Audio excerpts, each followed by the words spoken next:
वाहिदा और फयाज हस्बे प्रोग्राम 6 बजे की फ़्लाइट से कराची पहुंच गए। दोपहर को फयाज ने अपने आने की इत्तला दी थी, इसीलिए अकबर उन्हें लेने एयरपोर्ट पर चला गया।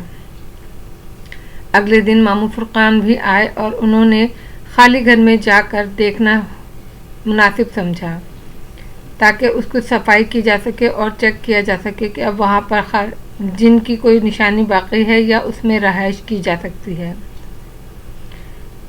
मामू फुरकान के आने के बाद साबरा, वाहिदा, फयाज हुसैन और बाकी सब मिलकर खाली घर में गए। वहाँ जाकर उन्होंने अच्छी तरह एक एक कमरा चेक किया। कहीं से कोई आवाज़ ना आई, कोई दिखाई ना दिया। उन्होंने घर को साफ सुथरा किया और मामू फुरकान ने कुछ पढ़कर सब कोनों में फूंका, पानी डाला और कील दिया। उसके बाद घर में सुकून फैल गया, लेकिन अकबर का सुकून लुट गया। अब वो अपने बेडरूम में सोने लगा था। उस बेडरूम से बड़ी दहशतनाक यादें वाबस्ता थीं। इन अजियतनाक यादों के बावजूद उसे इसी कमरे में सुकून मिलता था।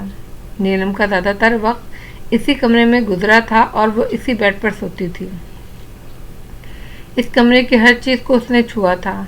जब वो इस कमरे में दाखिल होता तो जाने क्यों उसे एहसास होता कि नीलम उसके आसपास ही है। बाथरूम के दरवाजे पर लिखी हुई उसकी तहरीर, अकबर मैं तुम्हारी हूँ, मुझे भूल न जाना, बड़ा तड़पाती। वो जब भी बाथरूम में जाता तो दरवाज़ा बंद करके लिपस्टिक से लिखे हुए इन सुर्ख लफ्ज़ों को धड़कते दिल से देखे जाता। वह गुजरने के साथ साथ यह तहरीर हल्की होती जा रही थी।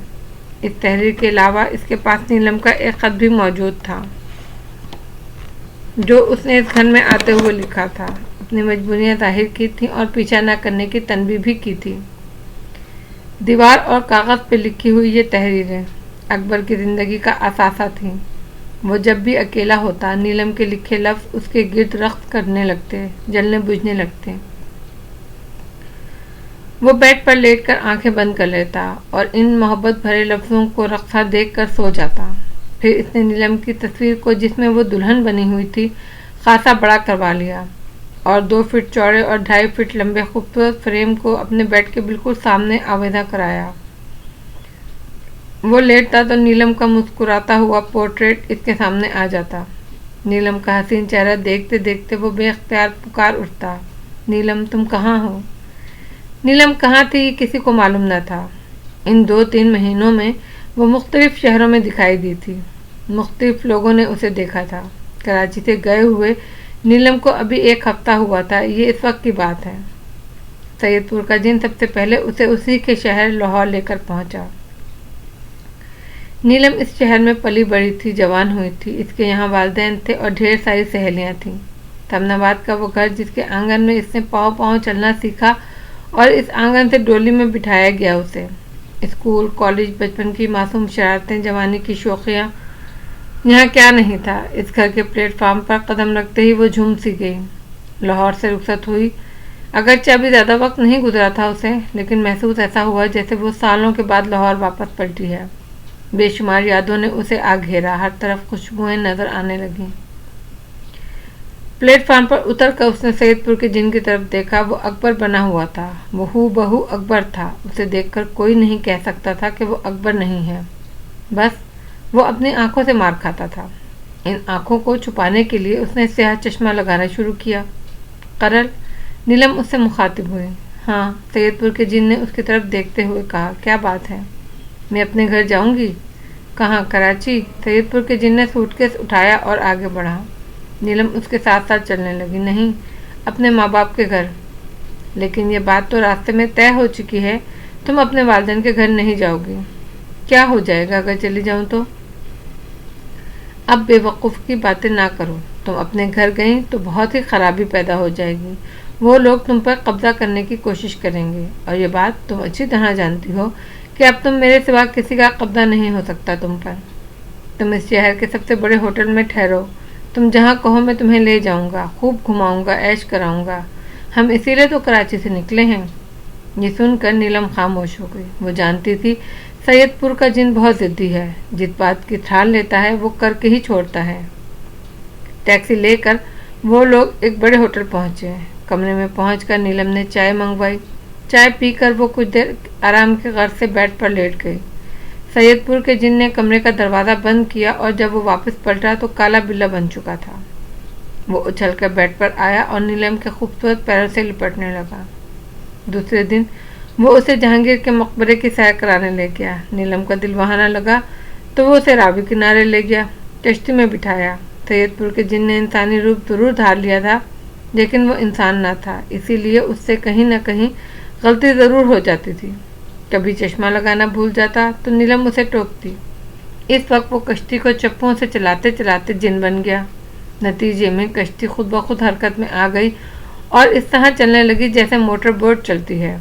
किनारे पे खड़े लोगों ने इस कश्ती को बड़ी हैरत से देखा, जो बगैर चप्पुओं के चल रही थी। तब नीलम ने घबराकर उसे टोका, करल क्या करते हो? सैयदपुर के जिन को फौरन अपनी गलती का एहसास हुआ और वो इंसान बनकर अपने हाथों से कश्ती चलाने लगा। रावी से वापसी पर सैयदपुर के जिन ने अनारकली का रुख किया। वो नीलम को कुछ शॉपिंग कराना चाहता था। नीलम ने अनारकली के बानो बाजार में अपनी पुरानी दुकान का रुख किया। ये कपड़े की बहुत बड़ी दुकान थी। वाहिदा हमेशा यहीं से कपड़ा खरीदती थी। इस दुकान का मालिक रियाज इससे अच्छी तरह पेश आता था और बहुत वाकिफ था। नीलम ने कुछ सोचकर ही इस दुकान का रुख किया था। नीलम दुकान में दाखिल हुई तो दुकान का मालिक रियाज इसे देखकर खुश हो गया। आइए आइए नीलम बीबी, अच्छा साहब भी साथ आए हैं, आइए आइए। फिर रियाज ने सैयदपुर के जिन को सलाम किया और हाथ मिलाने के लिए हाथ आगे बढ़ाया। सैयदपुर के जिन ने बड़ी खुश अखलाक़ी से उसके सलाम का तो जवाब दिया, लेकिन पतलून की जेब से अपना हाथ ना निकाला। तब रियाज ने झींप कर अपना हाथ पीछे कर लिया और नीलम से मुखातिब हुआ। आप कब आई नीलम बीबी? मैं कल आई हूँ। और सुनाएं, आप कैसे हैं? मैं बिल्कुल ठीक हूँ। कल ही बेगम साहिबा ने फ़ोन पर बताया, मैंने उन्हें बताया कि उनके मतलब का कपड़ा आया हुआ है, इसलिए मैंने फ़ोन कर दिया, आकर देख लें। उन्होंने आज आने का वादा किया है, लेकिन बेगम साहिबा ने आपका जिक्र नहीं किया। भूल गई होंगी। नीलम ने ये कहकर सैयदपुर के जिन की तरफ देखा, जो बुत बना कुर्सी पर बैठा था। आपको क्या दिखाऊं बीबी? रियाज हुसैन बोला, कोई नया कपड़ा आया हो तो दिखाएं। फिर नीलम ने 2 सूटों का कपड़ा खरीदा, अदायगी की और दोनों बाजार से बाहर निकल आए। बाजार की एक गली से ये दोनों बाहर निकले तो दूसरी गली से वाहिदा और फयाज दाखिल हुए। सैयदपुर के जिन को इंसानों के दरमियान रहकर बेचैनी शुरू हो जाती थी। अंदर गली में खासा रश था। इसकी हालत दिल गुरगू होने लगी। इसने जल्दी से नीलम का हाथ थामा और तेजी से माल रोड की जानिब निकल गया। फिर टैक्सी पकड़कर होटल का रुख किया। सैयदपुर का जिन नीलम को हर तरह से खुश रखने की कोशिश कर रहा था। इसने लाहौर का चप्पा चप्पा उसे दिखाया, वो जगहें भी दिखाई जिन्हें इसने लाहौर में रहते हुए भी कभी नहीं देखा था। नीलम के मुंह से निकला हुआ लफ्ज़ हुक्म का दर्जा रखता था। वो ज़रा भी ख्वाहिश करती नीलम, सैयदपुर का जिन फौरन इसकी फरमाइश पूरी कर देता, लेकिन नीलम के दिल की कली फिर भी न खिलती। बस वो इसका दिल रखने के लिए मुस्कुरा ज़रूर देती। कराची से निकले हुए और लाहौर में रहते हुए 1 हफ्ता हो गया। सैयदपुर का जिन हर वक्त इसकी नात बरदारियों में लगा रहता। इस वक्त भी वो होटल के कमरे में इसकी नात बरदारियों में मसरूफ़ था। नीलम कुर्सी पर बैठी थी और वो सामने बैठा इसे मोहब्बत पाश नज़रों से देख रहा था। इस वक्त वो शहजादे के रूप में था और टुकटुकी बांधे देखे जा रहा था। क्यों देख रहे हो ऐसे? मुझे खा जाने का इरादा है? नीलम, मैं तुम्हें खा जाने वाली नज़रों से तो नहीं देख रहा। अच्छा फिर? नीलम ने तंजिया कहा, मैं तो बड़ी मोहब्बत की नज़र से देख रहा हूँ। मोहब्बत की नज़र? नीलम ने नफरत से होंठ उकेड़े। दुनिया का कोई इंसान तुम्हें वो कुछ नहीं दे सकता जो मैंने तुम्हें दिया है, लेकिन फिर भी तुम्हारे होंठों पर मुस्कुराहट नहीं आती। नीलम, मैं तुमसे शदीद मोहब्बत करता हूँ। मुझे बताओ, ऐसा क्या करूँ कि तुम खुश हो जाओ? अच्छा ठहरो। फिर सैयदपुर का जिन इसके कदमों में बैठ गया। उसने इसके पैरों से चप्पल उतार कर एक तरफ रखे और इसके खूबसूरत पैरों को इस तरह देखने लगा जैसे सेल्समैन जूतों के साइज़ का अंदाज़ा करने के लिए देखता है। सैयदपुर के जिन ने एक हाथ खिला में फैलाया तो इसी लम्हे इसके हाथ में मोतियों की माला जाहिर हो गई। फिर इसने दूसरा हाथ फैलाया, उस हाथ में भी मोतियों की एक लंबी सी माला आ गई। नीलम, ये दुनिया के बेशकीमत मोती हैं जो मैं तुम्हारे इन हसीन पैरों की नज़र कर रहा हूँ। सैयदपुर के जिन ने यह कहकर मोतियों की मालाएं इसके पैरों में डाल दी। नीलम ने थोड़ा आगे होकर अपने पैरों को देखा और झटका देकर इन मोतियों को परे कर दिया। मुझे नहीं चाहिए कुछ, इसने बड़ी तमकीनत से कहा। तब सैयदपुर के जिन ने इसके पैर पकड़ लिए और अपना सर इसके पैरों में रख दिया। नीलम तड़प कर खड़ी हो गई। इसने गुस्से में कहा, ये क्या करते हो? फिर मैं क्या करूं? किस तरह तुम्हारे होंठों पर मुस्कुराहट लाऊं? मुझे बताओ, मैं और क्या करूं? मुझे आज़ाद कर दो, नीलम ने बड़े ही तीखे लहजे में कहा। ये सुनकर सैयदपुर के जिन के तेवर बिगड़े और वो एक झटके से उठ खड़ा हुआ। उसने एक हाथ घुमाकर नीलम के मुंह पर मारा। नीलम थप्पड़ खाकर कुर्सी से टकराई और बेड पर गिर गई। आज के बाद से तुम्हारे मुंह से ये जुमला ना सुनूं। अगर आइंदा तुमने आज़ादी की बात की तो ऐसी सज़ा दूंगा कि लोग तुम्हें देखकर इबरत पकड़ेंगे। याद रखो, अब तुमने मेरे साथ ही जीना और मेरे साथ ही मरना है। नीलम ने जवाब में कुछ ना कहा। वो बेड पर ऊंधे मुंह लेटकर बहुत देर तक सिसकती रही और जब तक रोती रही तब तक सैयदपुर का जिन हाथ जोड़े इससे बड़ी ही आजिज़ी से माफ़िया मांगता रहा। ये दूसरे दिन की बात है। नीलम और सैयदपुर का जिन कहीं घूमकर होटल में वापस आए। रात का वक्त था। ये लोग होटल में दाखिल हुए तो नीलम की नज़र अचानक सामने पड़ी। अगरचे वाहिदा और फयाज की इस तरफ पुश्त थी, लेकिन नीलम को अपने वालिदैन को पहचानने में देर न लगी। नीलम ने बड़ी बेकरारी से आवाज़ दी, अब्बू। सैयदपुर के जिन ने भी वाहिदा और फयाज को देख लिया था। फयाज हुसैन इस शहर का एक बहुत बड़ा फिल्म डिस्ट्रीब्यूटर था। वो इस होटल में किसी फिल्मी तकरीब में शरीक होने आया था। इससे पहले कि नीलम भागकर इन दोनों के नज़दीक जाती या वो उनकी आवाज़ सुनकर उसकी तरफ मुतवज्जा होते, सैयदपुर के जिन ने इसका हाथ पकड़ लिया। नीलम का वो कदम जो वालिदैन की तरफ उठने वाला था रुक गया। सैयदपुर के जिन ने फिर इसे घूर कर देखा। तब वो नीलम को कुछ होश न रहा। जब उसको होश आया तो वो होटल के कमरे में थी और ख़ुद को होटल के कमरे में पाकर वो एकदम तड़प कर उठी और हज़ियाने अंदाज में चीखी, अब्बू, मेरे अब्बू। नीलम, ये क्या पागलपन है? अगर वो लोग तुम्हारी पुकार सुन लेते, पीछे मुड़कर देख लेते तो क्या होता? ए काश वो मेरी आवाज़ सुन लेते। नीलम ने बड़ी हसरत से कहा, अगर वो तुम्हारी आवाज़ सुन लेते, पीछे मुड़कर देख लेते तो क्या होता? कुछ नहीं, बस एक तमाशा होता। वो तुम्हें मुझसे छीन कर नहीं ले जा सकते। अगर वो ऐसा करते तो नुकसान उठाते। अब मैंने फैसला कर लिया है, हम मज़ीद इस शहर में नहीं रहेंगे। नीलम ने कोई जवाब न दिया। वो क्या जवाब देती? वो जानती थी सैयदपुर के जिन के फैसले अटल होते हैं। वो नीलम को लाहौर ला सकता था तो लाहौर से ले जाने का हक भी रखता था। नीलम अपने शहर में एक धुंधली आस के सहारे चली आई थी। क्या पता वहाँ क्या सूरत हाल पेश आए। हो सकता है कोई मौजज़ा हो जाए और उसकी जान सैयदपुर के जिन से छूट जाए। वालिदैन से मिलने, घर न जाने के वादा जिन ने नीलम से ले लिया था। उसने वादा कर भी लिया था, लेकिन यह सच्चा वादा ना था। उसने सोच लिया था लाहौर में जब भी कोई आज़ादी की किरण दिखाई देगी वो फ़ौरन उसके पीछे लपकेगी, इस कफ्स की तीलियां तोड़ने की कोशिश करेगी, कोई राह फरार ज़रूर तलाश करेगी। और ऐसा इसने कर भी लिया था। इसने अपने वालिदैन को इस शहर में मौजूदगी खबर भिजवा दी थी। वो अनारकली के बाज़ार यूं ही नहीं गई थी। वो वहाँ रियाज को अपना चेहरा दिखाने गई थी। जानती थी वाहिदा इस दुकान पर अक्सर चक्कर लगाती रहती है, या फिर रियाज खुद ही किसी नए कपड़े की आमद पर उसे फ़ोन कर देता था। उसे मालूम था रियाज उसे अपनी दुकान पर देखेगा तो उसकी आमद का जिक्र ज़रूर करेगा। इस तरह वाहिदा और फयाज हुसैन को उसके लाहौर में होने का इल्म हो जाएगा, और हुआ भी ऐसा ही। उसकी ये तरकीब कामयाब हो गई।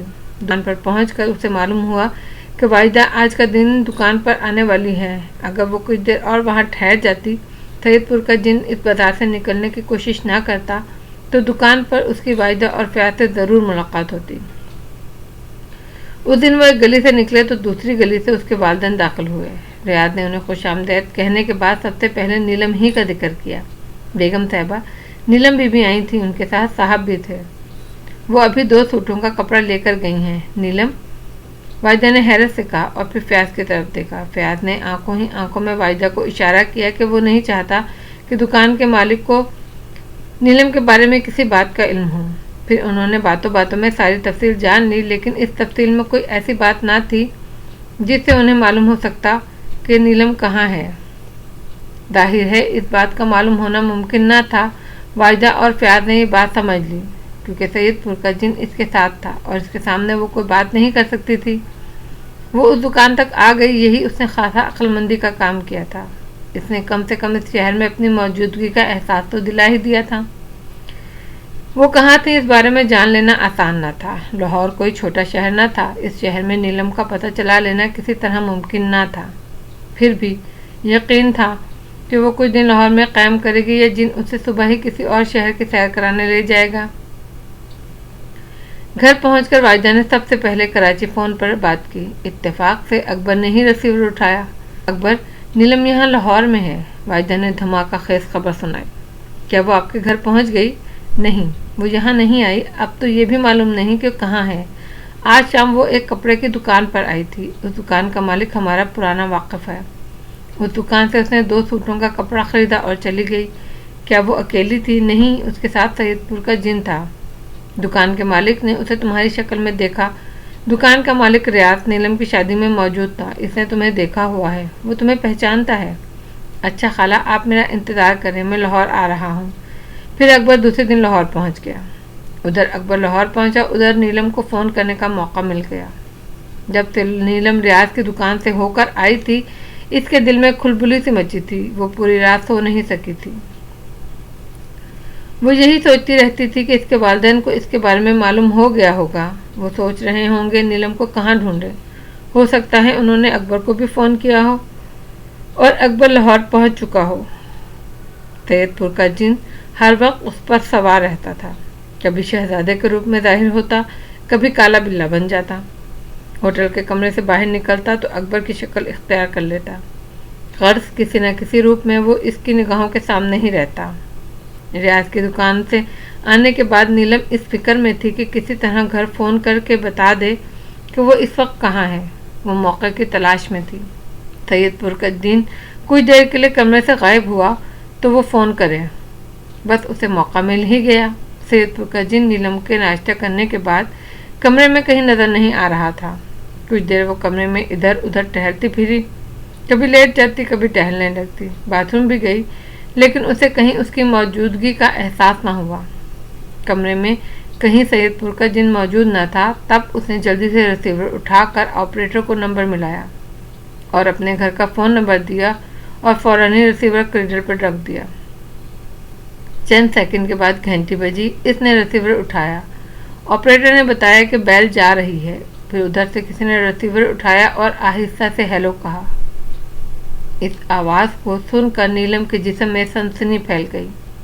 उधर से फ़ोन उठाने वाला अकबर था। अकबर, तुम? नीलम, तुम कब आए? तुम कहाँ हो? अपना पता बताओ। अकबर, मैं नीलम होटल का नाम और पता बताने लगी थी कि अचानक कहीं से वो नमूदार होकर नीलम पर उसने छलांग लगाई। काले बिल्ले का गधे जैसा वजन और वो बर्दाश्त न कर सकी। बेड से नीचे कालीन पर गिरी और उसके हाथ से रिसीवर छूट गया। नीलम, खुदा के वास्ते अपना पता बताओ। तुम्हें क्या हुआ? अकबर बेकरारी से कह रहा था। कहाँ हो तुम? बताओ मुझे। जवाब में टेलीफोन पर काले बिल्ले की गुर्राहट सुनाई दी। हेलो नीलम कहाँ हो? बोलो। अकबर चीखने लगा। सैयदपुर के जिन ने इंसानी शक्ल इख्तियार करके रिसीवर खामोशी से करीडर पर रख दिया। फ़ोन बंद होते ही अकबर के दिल पर धुआं सा छा गया। नीलम की आवाज़ सुनकर जो उम्मीद बंधी थी, जो खुशी हुई थी, वो आनन फानन ख़त्म हो गई।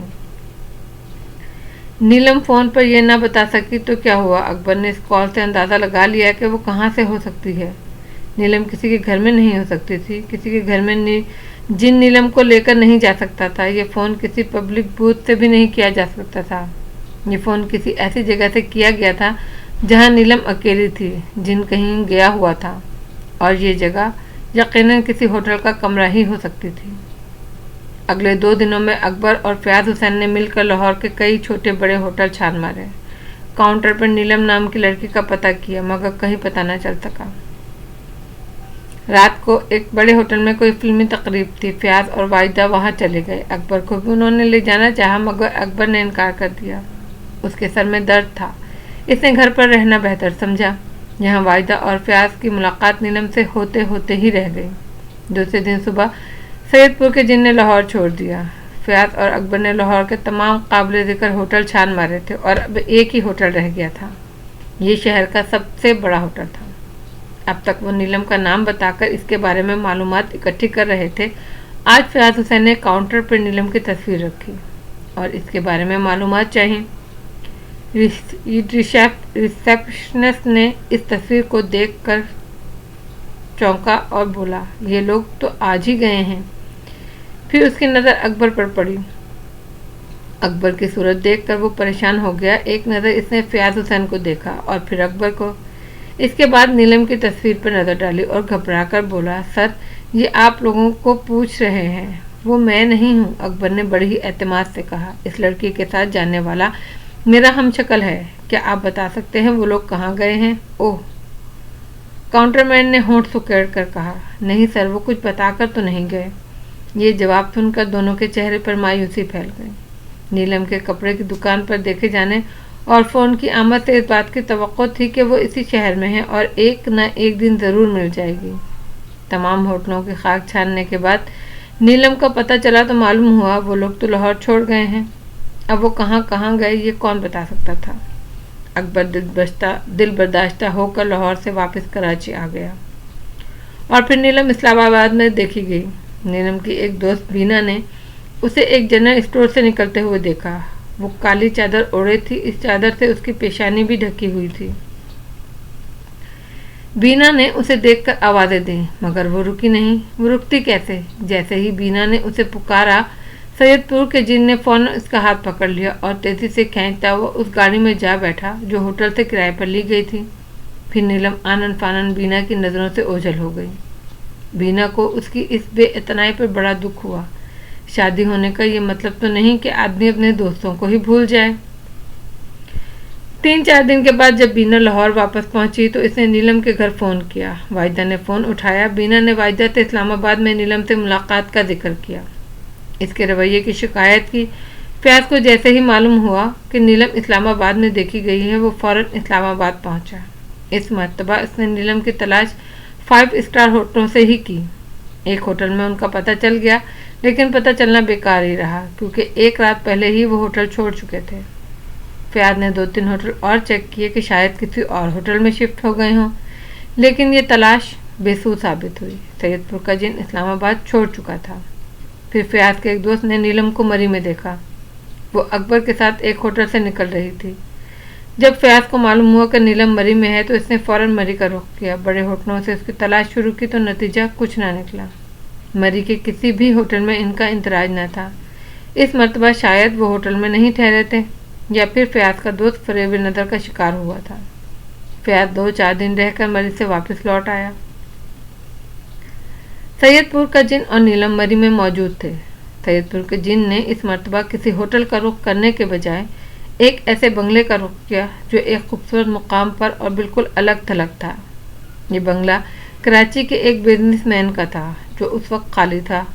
ये बंगला सारा साल खाली ही रहता था। कभी कभार ही बिजनेसमैन और इसके बीवी बच्चे इधर का रुख करते थे। आते भी थे तो 10-15 दिन से ज़्यादा न रहते थे। फिर सारा साल ये बंगला मुकफ्फल रहता। सैयदपुर के जिन ने इस बंगले में अपना डेरा जमा लिया। ये बड़ा ही मौजू बंगला था। नीलम का यहाँ रहकर बैरूनी दुनिया से राब्ता मुमकिन न था। इस बंगले में टेलीफोन था, न आसपास कोई घर। बंगला काफ़ी ऊंचाई पर था। यहाँ से फरार होकर लोगों के दरमियान पहुँचना इंतहाई मुश्किल था।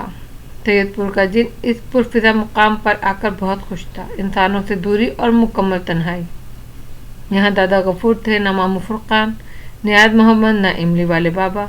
वो बड़े सुकून से यहाँ ज़िंदगी गुजार सकता था।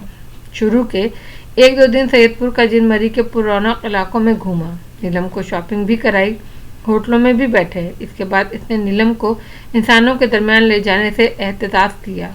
वो घर से निकलते अब भी थे, लेकिन सैयदपुर के जिन की कोशिश होती कि किसी इंसान की उन पर नज़र न पड़े। सैयदपुर का जिन बहुत खुश था, क्यों ना होता। परियों जैसी एक हसीन तनी लड़की इसके घर में थी। पुरफिजा मुकाम था, यकवख्ता हवाएं, चांदनी रातें, खुशबुएं, रेशमी बदन की महक, क्या नहीं था यहाँ, सब कुछ ही तो था। अदाब में तो सिर्फ नीलम थी। वो क्यों ना होती अदाब में। हर वक्त शोलों में घिरी रहती थी, तपिश थी, बदन को झुलसा देने वाली आग थी। सैयदपुर का जिन एक अदाब की सूरत में इस पर मुसल्लत था। वो अपने प्यारों से दूर थी और तन्हाई के दोज़ख में झुलस रही थी। यहाँ क्या था? कुछ भी नहीं। ये ठीक है कि सैयदपुर के जिन को नीलम से मोहब्बत थी, मोहब्बत भी बेइंतहा। वो उसकी जुल्फ का असीर था, उससे बेपनाह इश्क करता था। वो नीलम को खुश रखना चाहता था, लेकिन आग और पानी का कभी मिलाप हुआ है भला? सैयदपुर का जिन सहरा की आग था तो नीलम बादल के एक टुकड़े से बरसती बारिश। आग पानी को चाटे जा रही थी। आहें और कराहें, रोना और सिसकना, बस यही शबो रोज थे नीलम के। इस आग में जलते हुए उसे कई माह हो चुके थे। शोलों ने उसका बदन चाट लिया था, रूह तक झुलस गई थी। इसकी बात कोई सुनने वाला न था। वो किससे अपना दुखड़ा रोती? इसका दिल दुख से भर गया था। तन्हाई तीर बनकर उसके कलेजे में तराजू हो गई थी। वो तकिए पे अपना सर पटक पटक कर रह जाती थी। आंखों से आंसू बहते तो रुकने का नाम न लेते। सैयदपुर का जिन उसे रोते हुए देखता तो फौरन ही शहजादे के रूप में उसकी तरफ बढ़ता, नरम और मुलायम रुमाल से उसकी आंखों के मोती एहतियात से जमा करता और कहता, नीलम, रोती क्यों हो? नीलम रोए नहीं तो और क्या करे? नीलम अपना खूबसूरत चेहरा नरम और मुलायम तकिए में छुपा लेती। तुम्हें क्या दुख है? सैयदपुर का जिन अनजान बनकर पूछता। तुम, मुझे क्या दुख है? जानते हो, अनजान बनते हो, ये संगदिली की इंतहा है। वो गुस्से से कहती, तुम मुझ पर हुकूमत करती हो, मेरे दिल पर राज करती हो। जो कहती हो एक लम्हे में हो जाता है। मैंने दुनिया के बेशकीमत हीरे जवाहरात तुम्हारे कदमों में डाल दिए हैं। तुम्हारी हर फरमाइश को मैंने हुक्म समझकर पूरा किया। मुझसे और क्या चाहती हो? सैयदपुर के जिन ने इसकी जुल्फों में उंगली फेरते हुए कहा, मुझे नहीं चाहिए तुम्हारे हीरे और जवाहरात। मैंने तुम्हें हीरे और जवाहरात ही नहीं दिए, तुम्हें मोहब्बत भी दी है। तुमने मोहब्बत दी नहीं, तुमने किसी की मोहब्बत छीनी है। नीलम ने अपनी आंसू भरी आंखों से उसे देखा। उसे भूल जाओ, उसे अब तुम जिंदगी भर ना पा सकोगी। करल, क्या मैं हमेशा तुम्हारी कैद में रहूंगी? क्या मैं कभी आज़ाद ना हो सकूंगी? नहीं, कभी नहीं। सैयदपुर के जिन ने दो टोक अंदाज में कहा, मैं मर जाऊंगी, मर कर भी चैन ना पा सकोगी। वो हंसा, क्या तुमने मेरी रूह को भी खरीद लिया है? वो उदासी से कहती हुई उसकी जानिब देखने लगी। हाँ, ऐसा ही समझो। इन दोनों के दरमियान इस तरह की गुफ्तगू जारी ही रहती थी। न वो कुछ समझती थी, न वो कुछ उसे समझा पाता था। वो दरिया के दो किनारे थे जो कभी आपस में नहीं मिल सकते थे, लेकिन इस आग के दरिया में आग ने किनारों को मिला रखा था। यहाँ से वहाँ तक आग ही आग फैली हुई थी, हर तरफ आग लगी हुई थी। लाहौर में नीलम के वालिदैन वाहिदा और प्यार इस आग में झुलस रहे थे, तो कराची में अकबर इसी आग में तप रहा था। कबाड़ के पीछे लिखी हुई तहरीर 3 माह बाद खासी धुंधली हो गई थी, लेकिन अभी तक मौजूद थी। वो बाथरूम में जाकर घंटों इस तहरीर को देखता रहता था। अकबर, मैं तुम्हारी हूँ, मुझे भूल न जाना। इन लफ्ज़ों को देखते देखते उसकी आंखें पथरा गईं। अब मौसम बदल गया था, सर्दी ने गर्मी के लिए जगह छोड़ दी थी, लेकिन अकबर के दिल का मौसम तो न बदला था। जब उसकी शादी हुई थी तब से उसके दिल पर एक ही घटा छाई हुई थी, जो खुलती थी ना बरसती थी। मामू फुरकान गुलशन आते जाते रहते थे। दादा गफूर से भी इनकी मुलाकात जारी थी, लेकिन कहीं से अभी तक उम्मीद की कोई भी किरण नजर नहीं आई थी। वो रात को बिस्तर पर लेटता तो नीलम की मनमोहनी सूरत उसके सामने थी। वो ख्याल ही ख्याल में इससे बातें करता, खुद ही सवाल करता, खुद ही जवाब देता। नीलम नीलम करते वो खुद ही नीलम हो गया था। नीलम को घर से गए हुए जब 3 माह हो गए और उसकी खबर न मिली, तब तक हार कर बैठ गए तो साबरा के दिल ने फिर अंगड़ाई ली। अकबर साबरा का इकलौता बेटा था। वो उसे इधर उधर गिरे पड़े देखती तो दिल ही दिल में कुढ़ती रहती। वो नहीं चाहती थी कि अकबर नीलम की जुदाई के गम में खुद को बीमार कर डाले। तब साबरा ने एक दिन अपने शौहर से बात की। अब किस बात का? बाबर ने पूछा।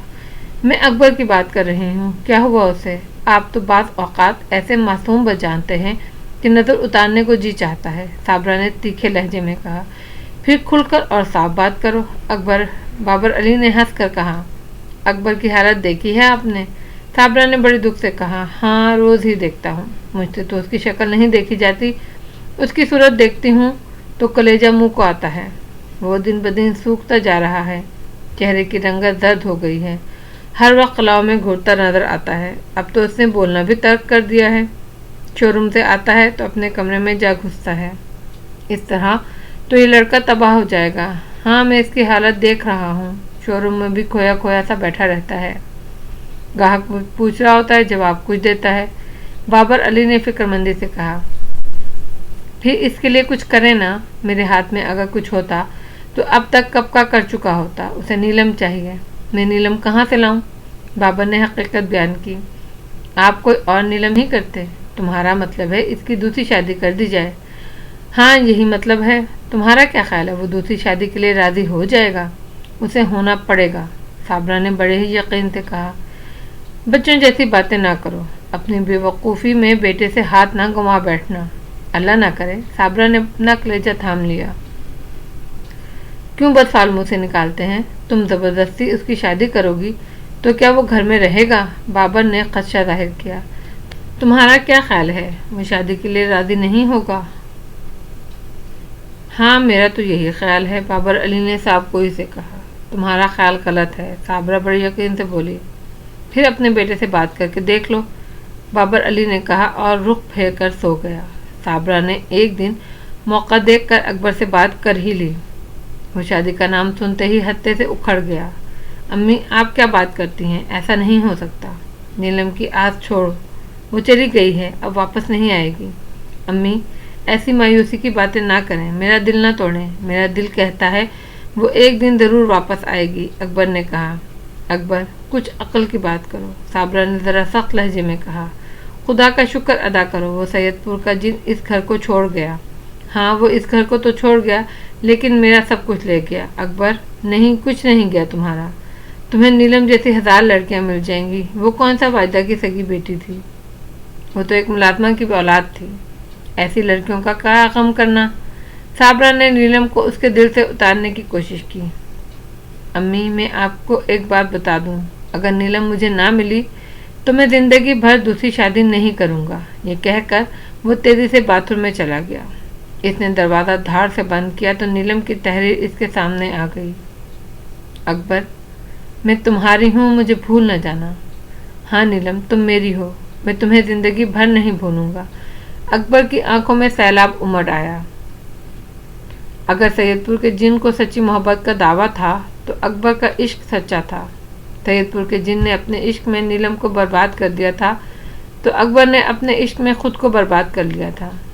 عشق وہی سچا ہوتا ہے جس میں عاشق کا کھانا خراب ہو، محبوب کا نہیں۔ اگر محبوب تباہ ہو جائے اور عاشق دندناتا پھرے تو اسے سچی محبت نہیں کہتے، خود غرضی کہتے ہیں۔ محبت وہ چراغ ہے جیسے اپنے گھر کو آگ لگتی ہے، یہ وہ شمع ہے جو خود جل بجھتی ہے۔ جب سے نیلم اس گھر سے گئی تھی اکبر کی عجیب حالت ہو گئی تھی۔ اس کا کسی کام میں دل نہیں لگتا تھا، وہ ادھر ادھر مارا پھرتا، کبھی بیٹھتا کبھی اٹھتا، بس بیٹھا خلاؤں میں گھورتا رہتا۔ ماموں فرقان خاص طور سے اس کے لیے پریشان تھے اور چاہتے تھے کہ جلد سے جلد نیلم کا کھوج مل جائے۔ وہ اپنی دکان پر بیٹھے ہوتے تو اپنی جان پہچان کے گاہکوں سے تذکرہ کرتے رہتے۔ ایک دن انہیں ایک ایسے بندے کا پتہ چل گیا جو گمشدہ چیزوں اور کھوئے ہوئے انسانوں کا پتہ بتا دیتا تھا۔ وہ اللہ کا بندہ لیاقت آباد میں ہی موجود تھا۔ ماموں فرقان پورے شہر میں ڈھنڈورا پیٹ رہے تھے اور بغل میں بندہ دبائے بیٹھے تھے۔ کبھی کبھی ایسا بھی ہو جاتا ہے۔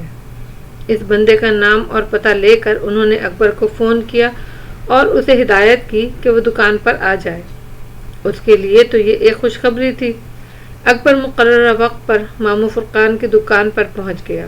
ماموں فرقان اسے دیکھ کر فوراً ہی اٹھ کھڑے ہوئے اور بولے، 4 نمبر تک چلنا ہے، گاڑی لائے ہو؟ جی ماموں، اکبر نے کہا اور پھر دونوں مارکیٹ سے نکل کر گاڑی میں آ بیٹھے۔ راستے میں انہوں نے اکبر کو اس شخص کے بارے میں بتایا۔ اکبر بہت خوش ہوا، اسے امید ہو چلی تھی کہ اب ضرور نیلم کے بارے میں معلوم ہو جائے گا کہ وہ کہاں ہے۔ اس شخص کا نام زرغام تھا۔ پتہ ٹھکانہ معلوم کرتے بلا آخر وہ اس کے دروازے پر پہنچ ہی گئے۔ ماموں فرقان نے دروازے پر دستک دی، فوراً ہی اندر سے آواز آئی، آ جاؤ بھائی، کون ہے؟ کھلا ہے دروازہ۔ وہ دونوں مکان میں داخل ہوئے۔ ایک کمرے کا چھوٹا سا گھر تھا۔ کمرے کے سامنے تھوڑا سا صحن اور صحن میں ایک طرف غسل خانہ اور شاید باورچی خانہ۔ कमरे में चारपाई बिछी थी जिस पर एक मैली सी चादर पड़ी थी। एक कोने में ट्रंक रखा था, ट्रंक के ऊपर एक टोकरी थी। दीवार में अलमारी बनी थी, इस कमरे में अलम कलम चीजें भरी थी। दरगाम चारपाई पर लेटा आराम से सिगरेट पी रहा था। वो अजनबियों को देखकर फौरन ही उठकर बैठ गया। अकबर को इस शख्स को देखकर बड़ी मायूसी हुई। वो अलूल जलूल सा बंदा था और उसे खुद अपना नाम और निशान मालूम न था। वो भला किसी और का क्या पता करता। कैसे आना हुआ? उसने अपनी छोटी छोटी मगर तेज आंखों से दोनों को बारी बारी देखा। हम जी एक गुमशुदा लड़की का पता मालूम करने आए हैं। अच्छा, उसने अजीब से अंदाज में कहा। एक दुबला पतला शख्स था वो। उसके बाल लंबे थे और चारपाई से झटके से उठ बैठा हो। अलमारी के सामने खड़ा हुआ, फिर इसने एक डब्बे में हाथ डालकर कोई चीज निकाली। जब वो इनकी तरफ मुड़ा तो वो ये देखकर हैरान रह गए कि इसके हाथ में एक लंबे फल का चाकू था। उसकी छोटी छोटी आंखों में एक खास चमक थी। ये एक खतरनाक चाकू था।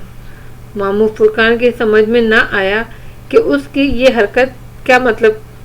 वो उस वक्त दुकान से आ रहे थे। उनकी जेब में अच्छा खासा कैश था और एक लम्हे को तो उनके पसीने ही छूट गए। अकबर को वो शख्स सूरत से ही चर्ची लगने लगा था। उसके हाथ में चाकू देखकर तो यकीन हो गया कि वो गलत फंस गए हैं। किसी ने मामू फुरकान को गलत आदमी का पता बता दिया। अभी वो दोनों एक दूसरे की शक्ल ही देख रहे थे और सोच रहे थे कि क्या करें। इतने में दरगाम ने चाकू के इशारे से दोनों को बैठने का इशारा किया। अरे आप लोग खड़े क्यों हैं? चाय पाई पर बैठ जाइए। दरगाम की आवाज में कोई बात न थी जिससे गलत अदायम का अंदाजा होता। उसके लहजे में खलूस था। वो दोनों ना चाहते हुए भी इस मैली सी चादर पर बैठ गए जो इस कमरे की वाहिद चारपाई पे बिछी हुई थी। दरगाम ने ट्रंक से टोकरी उठाकर नीचे जमीन पर रखी और खुद टीन के बक्स पर बैठ गया। फिर इसने एक अजीब हरकत की। इसने चाकू की नोक को हथेली के नीचे कलाई पर रख लिया। कलाई पे जहाँ इसने चाकू की नोक गाड़ी थी वहाँ मोटे मोटे दाने उभरे हुए थे। शायद ये चाकू को बार बार कलाई में गाड़ने की वजह से हो गए थे।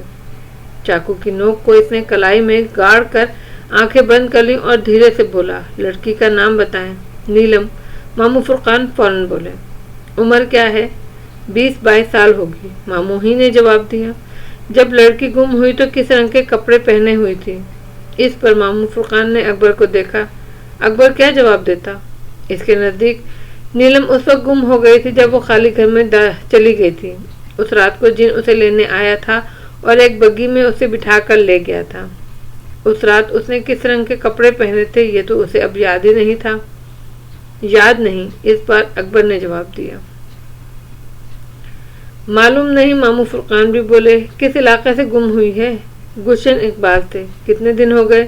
3 माह, मामू फुरकान ने जवाब दिया। लड़की कुंवारी है? नहीं, शादीशुदा है। शौहर का नाम अकबर। अच्छा। ये कहकर दरगाम खामोश हो गया। उसकी आंखें मुसलसल बंद थीं लेकिन पुतलियां मुतहर्रिक थीं।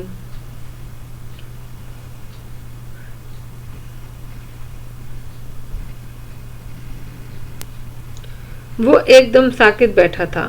चाकू की नोक कलाई में गड़ी हुई थी और वो किसी मुजस्मे की तरह लगता था। कुछ देर के बाद इस मुजस्मे के होंठों में हरकत हुई और आंखें बदस्तूर बंद ही रहीं। मैं सरसब्ज शादाब दरख्त देख रहा हूँ। ये तो कोई पहाड़ी इलाका है। इन दरख्तों में घिरा हुआ मुझे एक ही मकान नजर आ रहा है। नीलम कहाँ है? वो कहीं दिखाई दे रही है? नहीं। क्या नीलम उस मकान के अंदर है? हाँ। ये मकान कहाँ है? मालूम नहीं। कोशिश करें, इधर उधर घूम फिर कर देखें। अच्छा, करता हूँ। लेकिन चंद सेकंड के बाद ही एक झटके से इसने आंखें खोल दी और निढाल सा होकर पीछे दीवार से टेक लगा ली। इसने चाकू कलाई से हटाया और दीवार से लगा लंबे लंबे सांस लेने लगा। वो नीम मुर्दा सा हो गया था। मामू फुरकान और अकबर इसकी ये हालत देखकर बेइंतहा परेशान हुए। दगाम ने उन्हें परेशान होते देखकर हाथ के इशारे से तसल्ली दी और चंद मिनट इंतजार करने को कहा। अकबर ने सहन में से खड़ूची पे रखे हुए मटके से एक गिलास पानी निकाला और दरगाम को दिया, लेकिन दरगाम ने हाथ के इशारे से फौरन गिलास उसके सामने से हटाने को कहा। क्यों? अकबर ने ताज्जुब से पूछा। पानी पी लो, तुम्हारी तबीयत ठीक हो जाएगी। اگر میں نے پانی پیا تو مر جاؤں گا، درغام نے ٹھہر ٹھہر کر کہا۔ یہ سن کر اکبر نے پانی کا گلاس باہر مٹکے کے پاس واپس رکھ دیا۔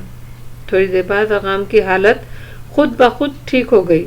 دیوار سے ہٹ کر وہ سیدھا ہو کر بیٹھ گیا۔ کھلا ہوا چاقو اس کے ہاتھ میں تھا۔ چاقو اس نے الماری کے خانے میں اچھال دیا۔ پھر وہ ٹرنک پر اپنی گردن گھٹنوں میں دے کر بیٹھ گیا اور ہاتھ گھٹنوں کے گرد لپیٹ لیے۔ اس کی پیشانی پر بل پڑے ہوئے تھے اور آنکھوں میں جیسے چمک نہ تھی، ویران اور اداس آنکھیں۔ اب آپ کی طبیعت کیسی ہے؟ اکبر نے پوچھا۔ میں ٹھیک ہوں، اکبر نے سوال کیا۔ آپ کو کیا ہوا تھا؟ ہر عمل کے بعد اسی طرح نڈھال ہو جاتا ہوں۔ یہ میرے لیے معمول کی بات ہے۔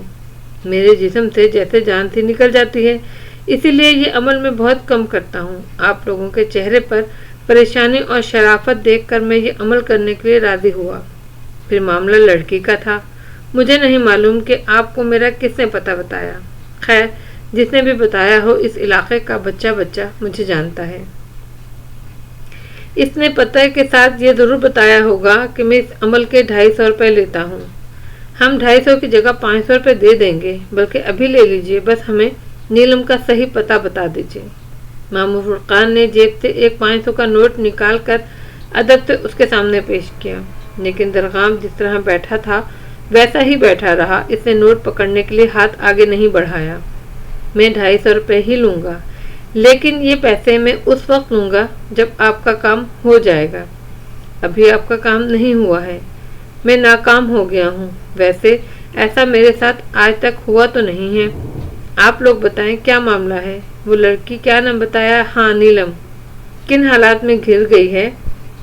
بس جی، حالات نہ ہی پوچھے۔ ماموں فرقان نے گہرا اور ٹھنڈا سانس لیا اور اداس ہو کر بولے، اس کمبخت نے ہماری زندگی اجیرن کر دی ہے۔ وہ ایسا اس کے پیچھے پڑا ہے کہ کسی طرح اس کا پیچھا ہی نہیں چھوڑتا۔ اس کے لیے ہم نے کیسے کیسے جتن نہ کیے، خود قبرستان میں جا کر اس کے لیے عمل کر چکا ہوں میں، لیکن کچھ فائدہ نہ ہوا۔ کوئی آسیب ہے؟ آسیب نہیں، آسیب ہوتا تو کب کا جل مرا ہوتا۔ وہ ایک جن ہے، بڑا ہی زبردست جن، کسی کے قابو میں نہیں آتا۔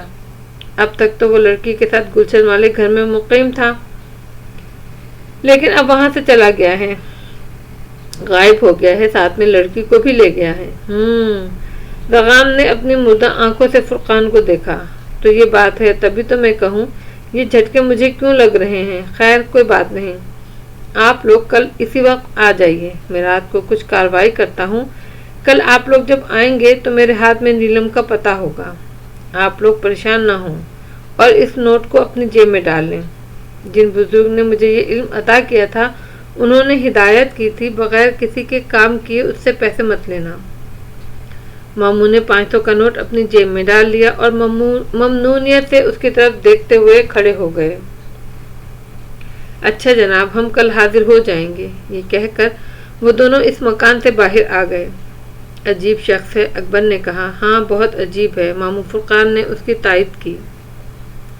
دوسرے دن جب وہ دونوں مقررہ وقت پر درغام کے گھر پہنچے تو دروازہ بند تھا۔ ماموں نے آہستہ سے ہاتھ سے دروازہ بجایا، لیکن اندر سے کوئی آواز نہ آئی۔ ماموں نے جب دروازے کو آہستہ سے اندر کی طرف دھکیلا تو دروازہ اندر سے بند نہ تھا، فوراً ہی کھل گیا۔ ماموں نے اندر جھانک کر دیکھا تو درغام چارپائی پر لیٹا ہوا نظر آیا۔ دونوں اندر داخل ہو گئے۔ درغام چارپائی پر بے سود پڑا تھا، اس کی آنکھیں بند تھیں اور منہ کھلا تھا، لگتا تھا جیسے بہت گہری نیند سو رہا ہو۔ اس کے دائیں ہاتھ میں کھلا ہوا چاقو اور بائیں ہاتھ میں ایک مڑا ہوا کاغذ تھا۔